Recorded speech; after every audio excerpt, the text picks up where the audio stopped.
Hello! So today I'm here to show you how to do a spore print. I don't know if you can see my guy, my glamorous assistant here. His name is Harvey, and he will be helping out. Okay, so first, the place to start I think is to answer the question, what is a spore print? Simply put, it is one of these. So these are, it's a ring of spores from a mushroom. And they're used as an identification tool. They also look really cool, I think. Nice little pattern. So first we'll do some mushroom anatomy for you, okay? So this is a mushroom. This is its cap. We call this the cap, and that's the top bit. And this is the stem or the stipe or whatever you want to call it. And that's basically the long bit in the middle that's holding it up. And the kind of umbrella-like cover on the top.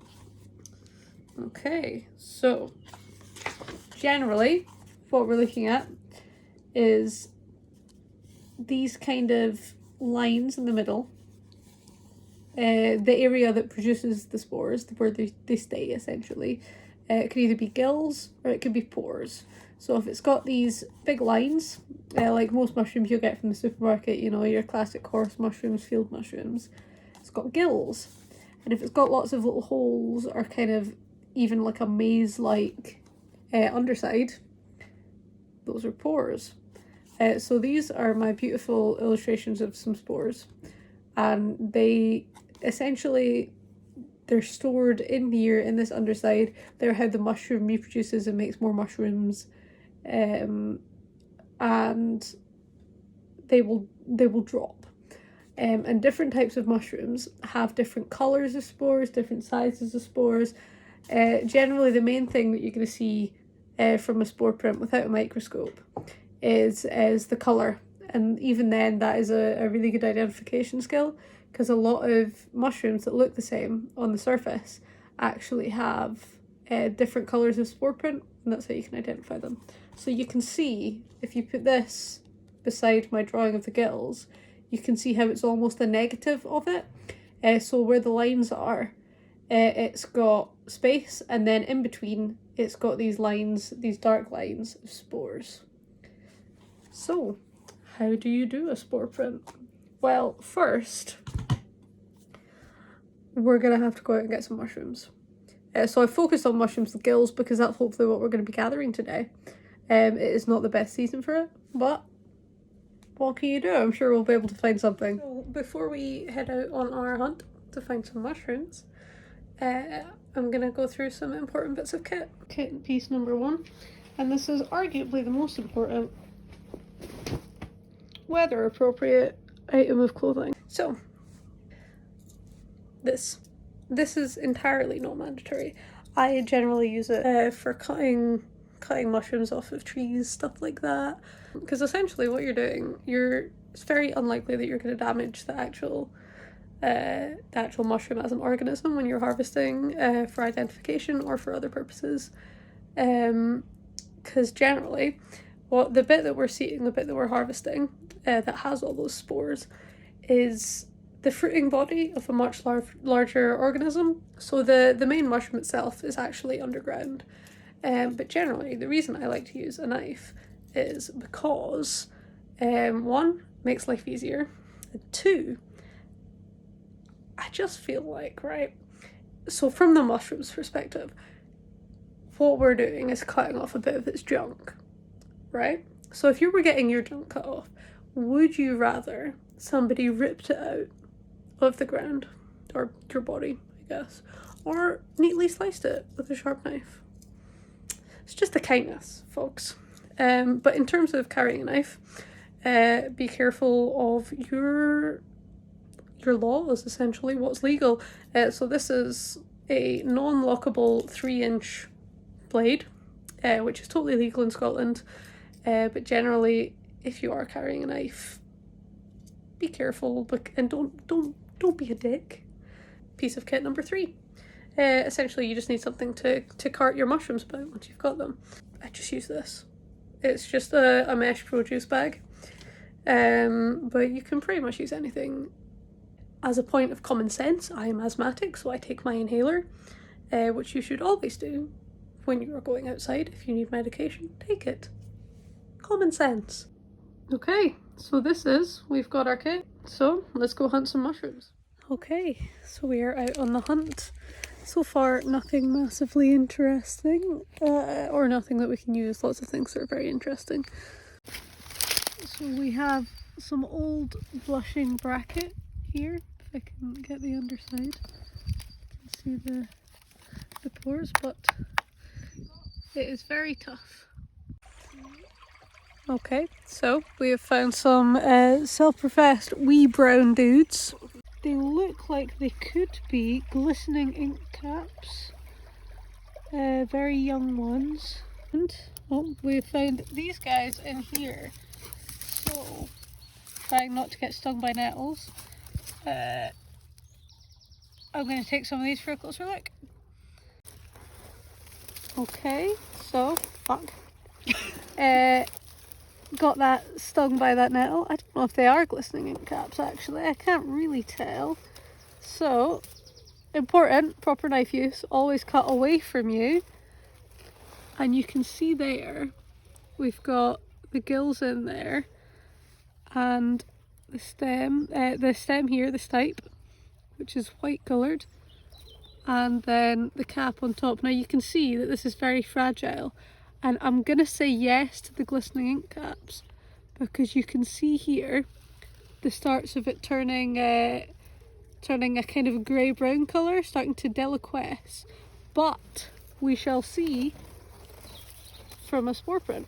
So as you can see, yeah, you can see them starting to go black at the edges, and then we've got them starting to deliquesce here, which is essentially means they're turning to this kind of black sludgy stuff that I believe is another method of spore dispersal.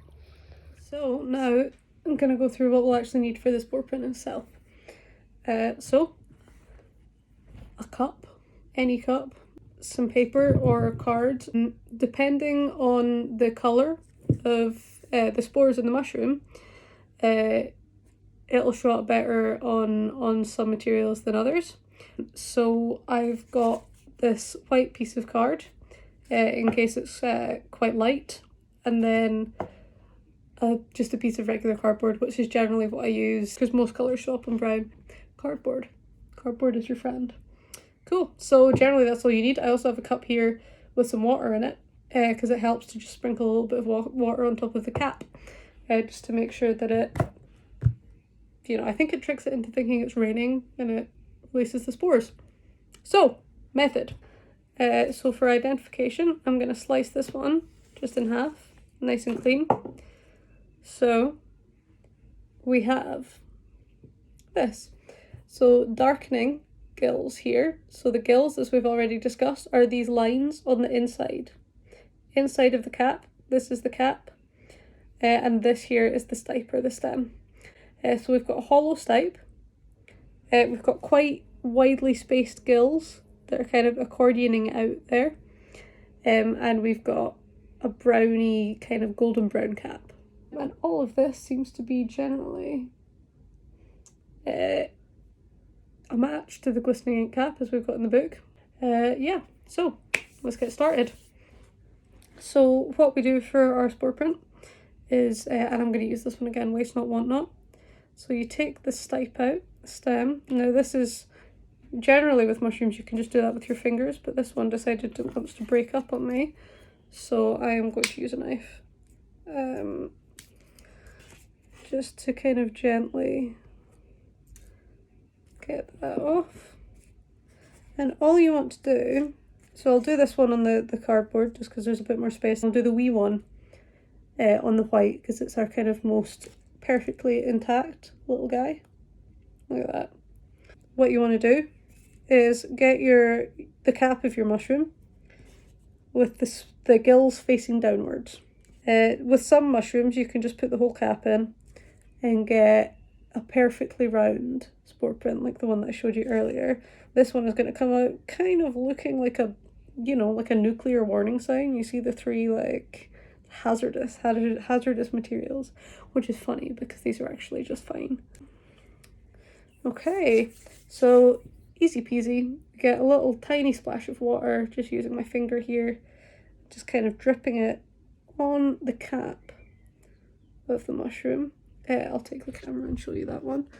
Yeah, so get some, and literally just a tiny little drip on top there. Yeah, so once we've done that, all you do, take your cup and pop it over so that it creates a kind of airtight space environment thing. Not entirely airtight, I don't really know what the cup's for, but it works. So essentially what you want to do is wait. It tends to be 24 hours, but some only take a couple hours or a few, but all of your typical shrooms will have ejected their spores, made the spore print, after kind of 12 to 24 hours. So yeah, now we wait. Okay, so I've left them overnight. We have again our cups with mushrooms under it. Well, they don't anymore. I took the mushrooms off because if you leave them too long, they actually just rot down on there and they get all moisture-y and actually will just ruin your spore print. So what I did actually yesterday was, after I filmed it, I looked up what colour date brown was and was like, might actually be better on a more white surface. So I went and got some more mushrooms and I popped them on a little palette. First off, the ones that were on the cardboard. So, not the best. You can't really see. You can see there, you're getting kind of the imprint of the spores there. But what I found out with the ink caps, they're such a humid mushroom that like they're so moist that they do just tend to disintegrate. So you need something that's going to hold that moisture and not absorb it like the cardboard does. So as you can see from here, already we're getting much better results. You can even see the impressions of the gills there. Got that on my finger now. Running across. Now this looks black to me. This one looks kind of more browny. So if you are in doubt about a kind of colour, anything like that, a good thing to do is take something that you can scrape it with. As the spores kind of clump together, you can see a more brownish hue coming through. It is quite black.